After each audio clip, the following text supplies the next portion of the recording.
So it's alleged that on the 4th of August 1577 at Holy Trinity Church in Blythburgh, there was a congregation, so between 9 and 10 in the morning, there was an almighty storm whipped up, so heavy rains, thunder, lightning. There was a massive clap of thunder, lightning struck the church spire, did untold damage. But at that moment in time, it's said that a huge black hound appeared in the church doorway, bounded down the aisle and jumped up onto the nave, killing 2 people in the process. And this huge black hound disappeared as quickly as it arrived. Abraham Fleming, who was a clergyman and a prolific writer of the time, wrote an account of what happened in Blythburgh in 1577, and this published works is what has attracted many tourists who want to come and see Holy Trinity Church, in particular the scorch marks that can be seen today on the church door, which look like the claw marks of a huge hound, and it's what the locals call the devil's fingerprints.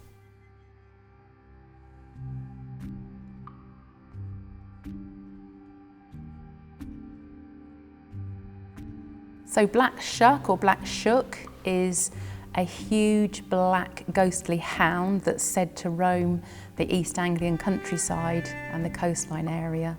It's a story that's been passed down from generation to generation, very well known in the area. Well, the legend goes right back to Anglo-Saxon times actually. So Black Shuck appears in the Anglo-Saxon Chronicles as early as 1127. Some of the details are sketchy. I think the most detailed account of Black Shuck appears much later. However, there was a gentleman called William Dutt who in 1901 has recorded some details about Black Shuck. So this is a gentleman that was known as a writer, and he alleges that Black Shuck is actually the black hound of the Viking king god Odin.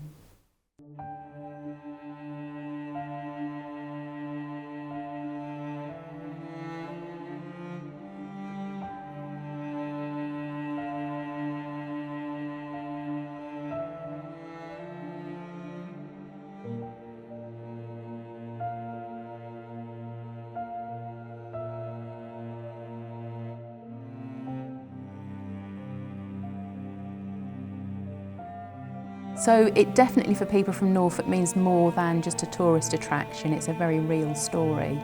I think many local people claim to have seen Black Shuck. Indeed, it's said that if you do see Black Shuck, you'll be dead before the end of the year.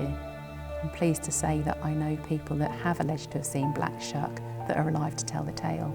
However, I think because Norfolk and Suffolk are geographically quite isolated, it is the kind of place where you've got small rural villages, and stories like this are very, very real.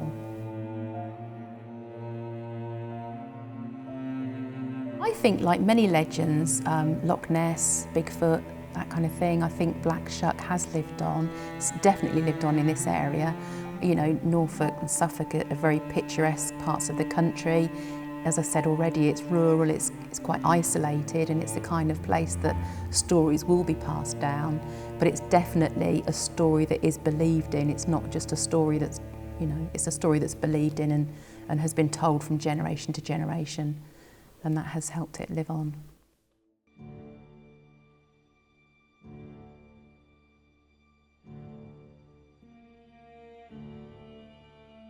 I think that some of the modern sightings are less credible, if I'm honest. I think that because it's such a tourist attraction, there's likely to be people that go home wanting to be able to tell tales to their friends of Black Shuck and perhaps what they've seen themselves.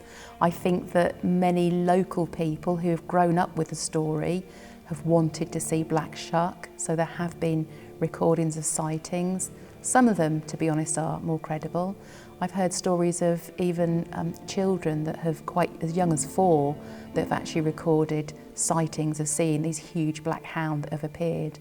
They certainly had credibility, I think. I think undeniably it's part of history. It appears in historic texts. I think it's also, there's no doubt that those historic texts will have been embellished, as these things are.